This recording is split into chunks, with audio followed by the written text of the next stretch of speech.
Hello, hello, hello. Welcome to another episode of Junie's Cafe, a podcast where we learn, share, and grow by putting our thoughts into the ether. I'm your prettiest host, Junie, and first of all, before we begin, let me just say thank you to everyone that listens. I love y'all. Y'all are cute.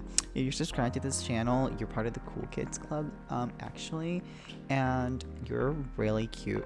Only pretty people are allowed to be subscribed to this channel, so period. That's on that. Also, let me just say thank you, of course. If you want to know how to support this channel, just subscribe and turn on the notification bell. That's honestly the number one way for you to subscribe to this channel. If you're subscribed and you don't have the notification bell turned on, what are you even doing? Like, you need to be notified when I upload new content every Tuesday. And that's on that. Punto y se acabó. Honestly. Anyway, thank you so much for tuning in. It's a beautiful Tuesday. You look great. That's like beautiful jeans that you're wearing, beautiful pants. Honestly, it really makes your figure look great. I wanted to talk about something that I talked about. I think it was like my third. It was on a. I uploaded an episode a couple of episodes. It was a couple episodes back, right? It was about me coming out. It was during my coming out episode. And I was talking about how I came out and all the times that I came out. But I feel like something that people don't usually talk about is like, you came out. Now what? Like, now what do you do? Like, what happens now? And of course, in that episode, I talk about how coming out never truly ends. It you kind of just continuously come out in like one shape or another, and it basically continues to happen, and different people in your life will react in a different way.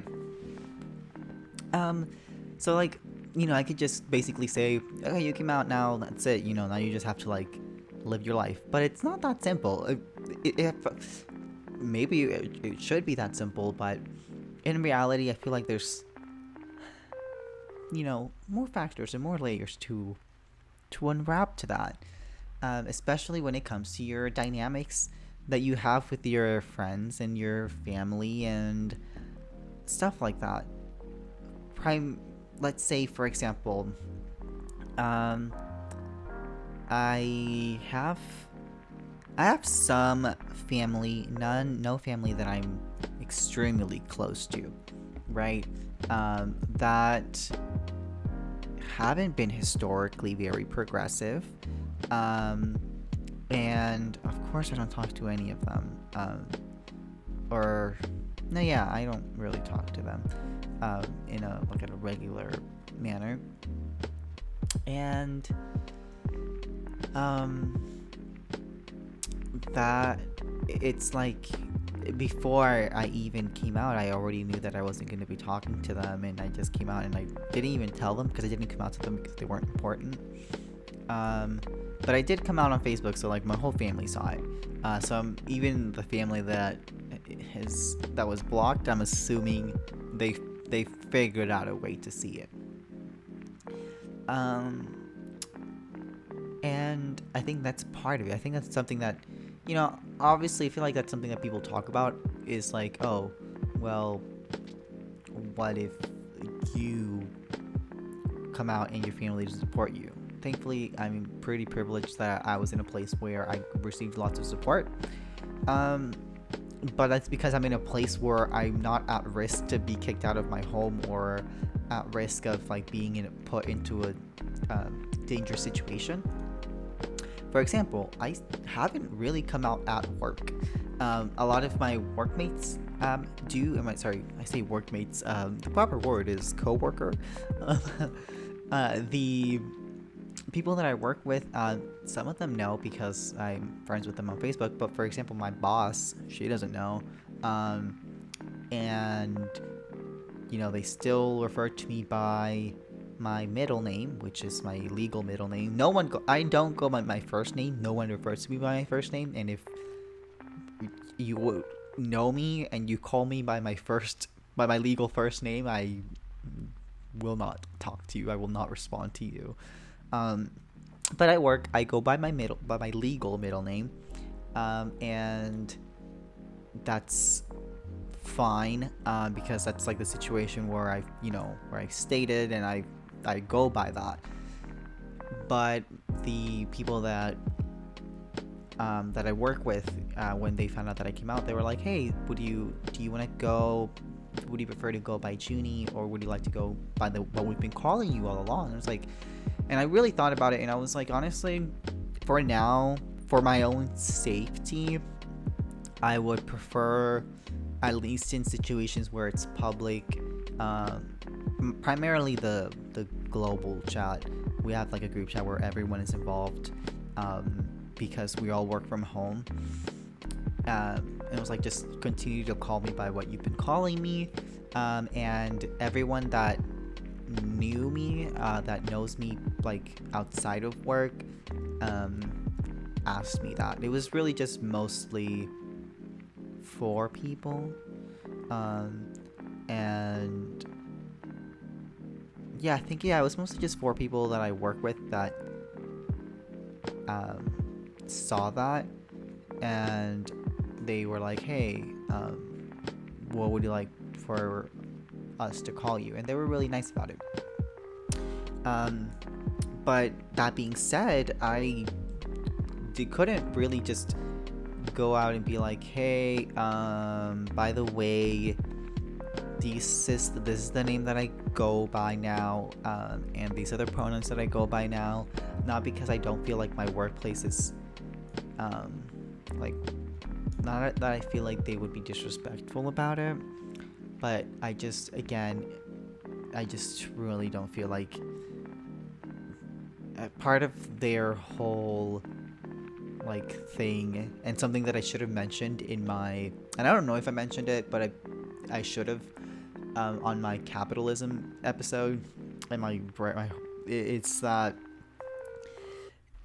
the company that I work for is very performative, and that's just how it is, right? So I really don't really care if they call me whatever, or they misgender me, because it's people that are working for a company that I don't have like any emotional investment in. Like, if my supervisor calls me whatever and uses whatever pronouns, like, sure, it bothers me and it makes me upset, but I don't have any emotional investment with my boss. She's just my supervisor. That's really it. Whereas there are coworkers that I do have that are friends with me that I do appreciate, like, when outside of work they refer to me using my proper name or proper pronouns. So that's like one aspect of like what it's been like after I came out. I think I came out I came out as non-binary about a month ago or some shit like that. I don't remember. Time doesn't really exist. Time is meaningless. But it was like January, I think. I don't even remember. But yeah, that was like one of the things that I noticed. Also, of course, just the weird experiences, not the weird experiences, I guess the interesting experiences of just talking to my friends, having them, because you make like this grand gesture for I think for me, I wouldn't say that I made a huge gesture, but I did make like a public gesture about it. And like when you make a public gesture, it's great, but not everyone will see it. So sometimes you do have to be like, "Oh, by the way, like to people that you already knew," and so you kind of have to like bring it up again, and that's just part of it. That's just how it is. Surround yourself with people who are supportive of whatever you may land on, even if it's just for a month. Like, I think there's just like one huge misconception that's like, Oh, and I think I brought this up on my coming out episode. It's like, so what if it's a phase? So what? So what if it's a phase? Like, if it's a phase, like, what about it? Um, anyway, yeah, I think that's just totally okay. If it's a phase and you end up like changing your mind later, like we have like this huge like strict idea that we have to be stuck on this. And you know what? I don't even care if I've already said it before. I'm gonna say it again. Why are we so like strict and like whenever we talk about sexuality and it's like, oh, they're born this way, they it's not a phase. And I was like, okay, yeah, awesome, that's great, but that's just it's very, you should support them because they're born that way and because it's not a phase. Like, no, you should support them, period. Like, punto y se acabó. Like, no hay, like, there's no other like caveat to this. You should support queer people. You should support. And oh my god, I was about to go on another tangent on like queer people of color, and I'm gonna honestly, I have time, I might as well just record another episode. Catch that coming out whenever, unless I uploaded earlier. But like, yeah, just support queer people regardless if it's a phase, or regardless if they identify as X like for 6 months, and then right after those 6 months they identify as Y for like 2 weeks. It doesn't matter. You support them. I had a friend back in high school who identified as a lesbian when I first met her, and then she identified as a trans man, and then used he him pronouns at the time, and then they started using they them pronouns, and now she uses she her pronouns, and she goes by her birth name again. And I don't know what sexuality she identifies as at this point, but I know that she uses she her pronouns and that she uses her birth name again. But the point is, all of that was valid, and every time that I wasn't sure, I asked. There is literally nothing wrong with asking, hey, what's your name? What are your pronouns? Trust me, most people will appreciate that. Unless you work for a company and you're being really, and it sounds performative, it just, even then, like, there's no harm in being like, what are your pronouns? What pronouns are you going by? And if it's been a long time, or if you feel like, or if you have a friend that is like gender non-conforming, or that you know have like pronouns that go back and forth, just ask. Most people, and I say most because this doesn't apply to everyone, most people will feel comfortable with using they them as a placeholder, and the they them pronouns are a good placeholder. Just be aware that some people don't feel comfortable using they them pronouns whatsoever. So if you're using they them pronouns as a placeholder for someone, and then you ask them what their pronouns are, and they say he him and she her only, do not use they them pronouns. Stop using they them pronouns for that person. It's just not, like, you know, I feel like it would be pretty disrespectful. And then this obviously gets into like the whole idea of neopronouns, and I could go on a whole, actually, you know what, let's dissect that. Might as well, we're already here, right?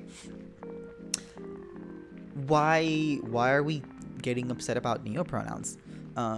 Why do people think, oh, zim, or whatever the heck, I don't, or for example, a pronoun that people have started using is it. People use it as a pronoun every so often,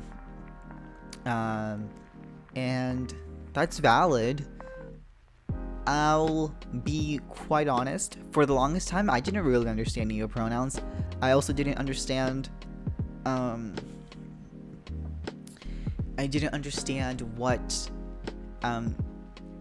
why people would just make up these random words to, represent themselves. But then I realized that is none of my business. My business is to just respect these people and, give them their space. Who cares if it's breaking grammar rules? Because guess what? Like, rules are meant to be broken, and English is an evolving language. And this applies to other languages as well, like Spanish, that also has their version of neopronouns. But in regards to pronouns, just respect people. That's all I'm gonna say on that. So to summarize this whole tangent, this whole mini rant, it was after coming out, things do get pretty easy, but you do have to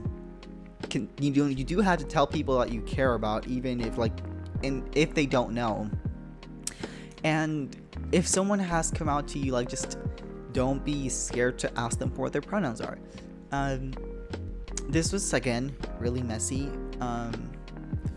but I really do appreciate if you stay tuned to listen to this whole thing, just me talking about my feelings about this particular topic.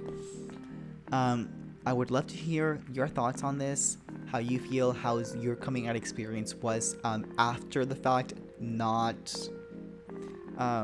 Of course, you can tell me how your coming out experience was surrounding the time that you came out, but I'm really curious to know how your coming out experience was right after you came out, once everything calmed down. Anyway, I love y'all so much. Make sure you like, subscribe, comment, share, and turn on the notification bell. Oh my god, please, or else I'm gonna cry. I love y'all so much. Bye bye.